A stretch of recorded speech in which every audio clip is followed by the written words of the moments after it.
గోధుమ పిండి మరియు మైదా యూజ్ చేయకుండా చాలా సింపుల్‌గా, టేస్టీ అండ్ జ్యూసీ అయిన కాలా బాదుషా ఇంట్లోనే తయారు చేసుకోవచ్చండి. తప్పకుండా ట్రై చేసేయండి.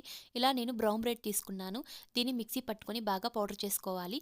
తర్వాత ఇందులో కొద్దిగా salt, baking powder, 2 spoons milk powder, కొద్దిగా ఘీ యాడ్ చేసి బాగా మిక్స్ చేసుకోవాలండి. ఇందులో కొద్దిగా పాలును యాడ్ చేసి బాగా మిక్స్ చేసి ఇలా 5 మినిట్స్ వరకు రెస్ట్ చేయాలండి. తర్వాత ఒక ప్యాన్ తీసుకొని ఇందులో 1 cup sugar, 1 cup water add చేసి కొద్దిసేపు మరిగించి 5 మినిట్స్ వరకు ఇందులో యాలకుల పౌడర్ యాడ్ చేసి 5 మినిట్స్ వరకు మరిగించాలండి. తర్వాత ఇలా మనం షేప్స్ ఇచ్చుకోవాలండి. బాదుషా షేప్స్ అనేవి. ఇలా ఇచ్చుకున్న తర్వాత లో ఫ్లేమ్‌లో ఇలా మనం డీప్ ఫ్రై చేసుకోవాలండి అన్నీను.